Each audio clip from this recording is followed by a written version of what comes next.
يا أيها الذين آمنوا اركعوا واسجدوا واعبدوا ربكم وافعلوا الخير لعلكم تفلحون. مرحبا حبايبي، شلونكم؟ أخباركم؟ إن شاء الله كلكم بخير وصحة وسلامة. مساء الخير، مساء العافية عليكم وعلى كل من يسمعني. شلونكم؟ إن شاء الله كلكم زينين على البرد وعلى الشتاء. إجانا الشتاء وإجت الأكلات الطيبة والأكلات الدسمة. طبعا أني هذا الفيديو سجلته وما أعرف إنه أني مصورة الريوق ومصورة يعني شغلات بيه كله عبارة عن أبيض وأصفر. ردت أكتب الفيديو أصفر في أبيض، بس قلت خاف يقولون غير شي، خلي أكتب نفس الفيديو السابق يعني. شلونكم عيني؟ أخباركم؟ إن شاء الله كلكم بخير. شلون الجو وياكم والمدارس وأطفالكم؟ وشلون الشتاء وياكم؟ إحنا إجانا برد مو طبيعي ما شاء الله، الحمد لله والشكر. الشتاء حلو والصابة حلوة واللمة حلوة والدفو حلو، بس الصبحية من يجي البرد ويطلعون الجهال المدرسة يعني هو هذا العذاب الأكيد، العذاب الأليم يسموه. الحمد لله على كل حال. هنا حبايب قلبي قعدت بعد ما ريقت الأطفال وراحوا المدرسة، قلت أني شنو ليش أرجع أنام، خلي أسوي اللي ريوق أني وأبوهم. فوالله اشتهيت هاي الأكلة، صار هواي. طبعا هاي بالشتاء الأكلة كلش تدفي وطيبة. وكان عندي باقي شوية عجينة مال خبز، سويتها هاي. احنا شو نسميه يعني بالدهن، خبز بالدهن. انتو شو تسموه ما أعرف بعد. وصبينا حليب وصبينا شاي وقعدنا نتريق، والحمد لله والشكر، ألف الحمد لله على النعمة. يا رب تزيدنا وتزيد كل من يسمعنا، الحمد لله. اللهم صل على محمد وآل محمد. طبعا الإنسان يوميا لازم من يقعد الصبح يذكر رب العالمين ويمسي ويصبح وهو يسبح ويذكر رب العالمين، لأن ماكو أحسن من ذكر الله. ألا بذكر الله تطمئن القلوب. ما حد يفيدك، ما حد ينفه أمورك، ما حد يعني يستجاب لك، ما حد يسمعك، ما حد مثل رب العالمين، ماكو. حتى لو أقرب الناس إلك يسمعوك 5 دقائق وبعدين كل من يروح لنفسه وأهله وقرايبه. واعذروني حبايبي على هذا الصوت الجميل، صوتي طبعا يعني تعرفون أكيد كل العالم اسم الله والرحمن فلاونزا، وفلاونزا هالمرة مو طبيعية يعني، فد نوب قاسي علينا وعلى الأطفال يعني خطية، والله متنا صار لنا تقريبا 20 يوم إحنا فلاونزا، يطيب واحد يوقع الثاني، والحمد لله على كل حال. وهناك كنت أخبز ورا الريوق، خبزت لي كم قرصة ما شاء الله، طلع خبز يخبل. والمرأة العراقية دائما تدبر وتسوي شغلات حلوة. وهنا فطاير الأطفال حبيت أشوف لكم إياها. طبعا هاي الفطار أسويها أنا بالليل وأضم لهم إياه ياخذوها وياهم الصبح. تصير شلون اللفات كلش طيبة، تريد تحشيها جبن، لحم، دجاج، أي شي تحشيها يرهم. ومثل البيتزا حلوة، هاي بنتي قالت تسوي لي هاي بيتزا. طبعا الجبن اللي بيها يخبل، وألف عافية إن شاء الله علينا وعلي يشوفنا. وخلصت خبز الحمد لله روتيني، ونظفت وكملت وقعدت خلي أنظف الخضرة حتى أسوي الغداء مالتنا. روتين الأم العراقية من الصبح لليل هو هيك، أكل في أكل وأطفال وتنظيف. طلعة قليل، ماكو طلعة بالشتاء قليل، والله أنا ما أطلع لأن ما دام عندي أطفال ما أطلع. الطلعة بالشتاء مملة، حتى إذا تروحين على حد تشبعين برد وصياح من وراء الجهال. والله أنا ملتهية بالمدارس صراحة، ما أعرف أنتوا الأمهات شنو ملتهين. سولفولي حبايب قلبي، علقولي، احجوا، قولوا شنو يومياتكم، حتى ناس نتعلم ناس. أني هاي قعدت هنا نظفت الخضرة، طبعا أحب الخضرة كلش بالأكل. بنتي هاي كل شي مشاركتني، عجين، خبز، كل شي، حتى دولمة تسوي وياي، بس شنو كاتلتني السولف هواي. وطبعا إجا موسم البصل الأخضر، هذا جبته شوفي كله طين يعني، هسه محيوش، توا محيوش. نظفته كل الزين وخليته على المغسلة وراح أغسله، وراح أبدي هم غسلت الخضرة مالتنا، وراح أبدي أروح أسوي غدا إن شاء الله. وكملوا وياي الفيديو ويا رب يعجبكم، وأهلا وسهلا بكل من يتابعني. حبايب قلبي الخضرة كلش مفيدة هاي الأيام، بس لازم تغسليها كل الزين. طبعا ما قلت لكم اعذروني على صوتي هذا الجميل الرائع اللي لعبت بينا لعب الفلاونزا، لا طبت لا يوم ولا يومين، تطيبين يوم ترجعين 5 أيام نفس الشي. وكنت هنا حبايب قلبي طابخت لهم دجاج أصفر يخني، احنا نسميه يخني، مطبق دجاج أصفر يخبل على نومي بصرة وبصل وكركم وفلفل أسود ويصير كل الزين. مسوية تمن هماتين حأصب لهم غدا إن شاء الله. طبعا انتظرهم يجون من المدرسة جوي، وهنا ثردنا الحمد لله وصبينا غدانا. شوف حبايب قلبي تشريب الدجاج الأصفر كلش طيب، نحبه أكثر من الأحمر. ومرات أسوي لهم إياه تشريب أبيض يعني خالي لا كركم ولا شي. والحمد لله على النعمة. هيجي أنا أسويه. نسوي إحنا بالعراقي نسميه الثريد العراقي، وباقي الدول ما أعرف شي يسموه، أعتقد يسموه بالمصري الفتة، وبغير دول المنسف. إحنا هم نسميه منسف أصفر على دجاج وتمن. وإن شاء الله عافيات علينا وعلى شوفنا. طبعا هنا قسم الدجاج قسم حمسته، يعني قليته بالدهن، وقطعتين ما حمستهن كل من بكيفه، اللي يريدها حمس أحمس لها، واللي ما يريدها حمس أخلي لها هيك. تعرفون جهال ولازم أسألهم ومرات يزعلون مرات ما ياكلون حسب المزاج. وهنا حبايبي خلصنا الحمد لله والشكر، صبينا وجبتنا لهذا اليوم اللي هو تشريب الأصفر الدجاج والخضرة والتمن، والحمد لله والشكر يا ربي على النعمة، وسهمنا وسهمكم ألف عافية. ما حد طبعا حبايبي، وهاي الأكلة الجميلة وهاي الأكلة الدسمة لازم وراها شاي عراقي مهيل من هذا الزين، اللي أني وبالصيف أشرب هواي شاي، مو بعد بالشتاء والبرد. الحمد لله والشكر على كل حال. صح نشرب يعني مرات من يوجعني راسي بنادول أو شي، بس مثل الشاي العراقي مستحيل. خلصنا شاينا وشربنا والحمد لله والشكر.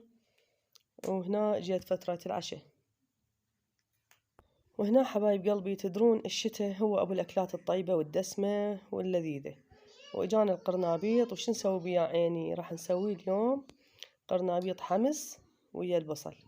وهنا أنا أقطعه، خلي الزهرة مالته كاملة، أشوف شنو أكو، إذا بيها سواد شي أشيله، وأسلقه بمي حار وشوي ملح لحد ما يستوي كل الزين. شلون البوتيتا السلق يستوي كل الزين، بعدين تشوفون شلون راح أسوي، وأكيد كلكم تعرفون بس كل من طريقته. وهنا حبايب قلبي هنا العشق مالتي، هنا الخضرة هاي من أشوفها بالثلاجة أرتاح نفسيا وعقليا، من أشوف هاي الصينية بالثلاجة. يعني أبسط ما يكون هيك بس أباوع عليها مو إلا أكلها، ويا كل وجبة تنحط، ويا ريوق ويا الغدا ويا العشاء، الليمون والطماطة والخيار والفلفل البارد. وطبعا حبايبي أنصحكم نصيحة، هذا الفلفل كل الزين بيه فيتامين دي. هسه انفلونزا منتشرة اسم الله، وفد نوب احنا وانتو وكل العالم، ان شاء الله يا رب صحة وعافية علينا وعليكم. اكلوا من عنده وكثروا خضرة وكثروا فلفل اخضر وليمون يقتل الانفلونزا وما يخليكم مرضى. وهنا حبايب قلبي اطفالي ما ياكلون القرنابيط، راح اسوي لهم بوتيتا وبيض. وطبعا تعرفون العشاء واحد يحير شي يسوي، هذا ياكل شي وذاك ياكل شي، مو مثل الغدا تفضيها تمن ومرقة وتخلصين. واشوفكم هذا الدهن الزيت كلش زين، يخبل طعمه بالتمن خصوصا، وبالمقليات ما ياخذ ولا يشيل اي دهن. ويعني بالمناسبة رخصان الدهن ورخصان الزيت هاي الايام، كنت اخذ البطل هذا ب8.5، هسه ب5 اخذته. يعني الحمد لله والشكر يا ربي، ان شاء الله المواد ترخص اكثر واكثر، وان شاء الله ما يظل احد محتاج، وان شاء الله ما يظل احد جوعان. يا ربي بحق حبيبك النبي يا الله. طبعا هنا استوى، وانا دا يعني امرت بيه النوب بالزايد خليه يصير مثل العجين. وشوفوا هيك يصير لازم بالايدين من تلزميه تنمرد. وحضرت هنا عندي بصل ناعم ثارمته، شوفوا ناعم كلش بحيث ما يبين، وراح احمسه واحمس وياه القرنابيط. واليوم الفيديو مالتنا العفو عبارة عن ابيض واصفر، يعني ماكو شي احمر من عدا الخضرة مالتنا ماكو شي احمر اليوم، انا اضوج اذا ماكو شي احمر. حبايب قلبي خليت له بس ملح وفلفل أسود فقط، هذا يتخلل القرنابيط. أكو ناس تحب لونه أصفر يخلون كركم أو كاري، أنا ما أخلي، أنا أخليه هيك أبيض. هاي الخبطة الحد اللي هنا يعني أنتي تمام، تقدرين تخلين من يستوي عليها بيض إذا تحبيها بالبيض، وإذا ما تحبوها بعد بكيفكم. وبتيتتنا الجميلة سويتها مكعبات، راح أطق عليها بيض. للأطفال ما يأكلون القرنابيط، فليش خطي يعني ينجبرون ويانا على عشاء واحد، كل من ياكل الشي اللي يحبه. وهنا حبايب قلبي العفو حبايبي، طبعا القحة والإنفلونزا أذتنا كلش كلش كلش، بس إن شاء الله يا ربي هاي تالي المرض، إن شاء الله يا ربي أجر وعافية. طبعا عندي هنا بيض خبطته وراح أخليه للبوتيتا وراح أحضر لهم العشاء، والحمد لله على النعمة. الشتاء يريد هواي شغلات وهواي أكلات، وبالذات بالليل يريد حلويات ويريد تعليلة وما يخلص، ولحد انتي مقرية جهال ومكملتهم تشوفين الساعة بعدها ب11 أو بالعشرة. يعني الحمد لله والشكر، ليل طويل تقدرين تقرين جهال، تقدرين تنظفين، نقدر كل شي نسوي بالشتاء، بس النهار مالته كلش قصير، يعني ما تلحقين بعد ايش تسويش متريقة أذن العصر. الحمد لله على كل حال. أنا أقصد على نفسي، أنا أقعد صح ويا الأطفال الصبح، لكن أرجع أنام مرات ومرات أبقى قاعدة، وأكو ناس لا تقعد من الصبح وريوقها يصير ب8 لو ب9. إحنا صراحة ما نشتهي ناكل من الصبح، إحنا ناكل من الوحدة ورا حتى لو يجون الأطفال، بس بيوم الصباحي لا، أني أقعد وأسوي غدا لأن يرجعون جوعانين ومن التعب ومن اللعب، والله يحفظهم ويحفظ أطفالكم إن شاء الله. خملت عشاي، وهنا القرنبيط استوى وصار كلش طيب، والبطاطا مالتنا هم والبوتيتا، يعني قصدي خاف ما حد يفهمني، بطاطا وياها بيض والليمون أكيد والزلاطة والخضرة، وألف الحمد لله والشكر على النعمة. يا ربي إن شاء الله يديمها علينا. طبعا حبايبي أنا أصور وياكم وأسجل بالفيديو وما أعرف شنو النوب، ناسية يعني ناسية بعض التفاصيل، وحتى بصل خليت ويا العشاء لأن كلش مفيد. دا تطلع لي الفقرات ودا أحكي وياكم وأتذكر أنا شنو سويت بذاك اليوم. هنا صارت الدنيا ليل، وطبعا حبايب قلبي هاي الفقرة كنا ما عندنا غاز مخلصين، صادفت يعني غازنا خلص بالليل فما نقدر نجيب غاز. فحبايب قلبي أنا عندي يعني هاي الغراض، قلت خلي أقوم أسوي للأطفال بيتزا سريعة ومستعجلة. طبعا عجنت العجينة مال 10 دقايق، فد عجينة تجنن شكلها يخبل وتلعبين بيها لعب. سويتها قلت هاي احنا متعشين ومخلصين والحمد لله والشكر، حتى تعليلة خليت لهم. قلت هاي راح أشويها وأخليها للريوق لأن ما عندنا غاز، فقلت شنو حسبت حساب الأطفال يقعدون الصبح جوعانين، حتى إذا ما ياكلوها ياخذوها وياها للمدارس ياكلوها هناك. عندي هاي أول مرة أسوي هاي الخلطة، وأنصحكم بيها اللي ما عندها جبن بتالي الليل وتريد تسوي بيتزا أو فطاير أو اشتهت يعني بيتزا، تسوي هاي الخلطة مال هاي هسه اللي دا أخليها على العجين، عبارة عن ملعقة خاثر يعني لبن، وملعقة معجون، ملعقتين لبن وملعقة معجون وملعقة زيت طعام وملح وفلفل أسود، يابا كارثة تجنن طعمها صار، والله يعادل المايونيز ويعادل هذا الجبن اللي يصير جو المسيح.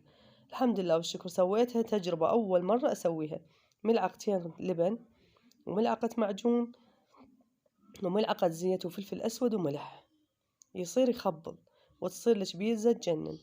عندي صدر دجاج، يعني بالمناسبة صدر الدجاج وين أسوي، يعني قلت لكم ماكو غاز ففكرت هاي الفكرة السريعة، واني ما شاء الله التنور مالتي كهرباء كلش حامي، فثرمت الصدر الدجاج كلش ناعم، هو كان مايع يعني باعتبار نص ونص مستوي، خليت له شوية كاري وخل وملح. هذا صدر الدجاج يعني ما مقليته ولا مخليته بالطاوة، بس غاسلته كل زين وثارمته وراح أوزعه على البيتزا، والشور راح يستوي يصير يخبل، حتى أنا ما توقعت هيك النتيجة، بس ما شاء الله هذا التنور كله زين.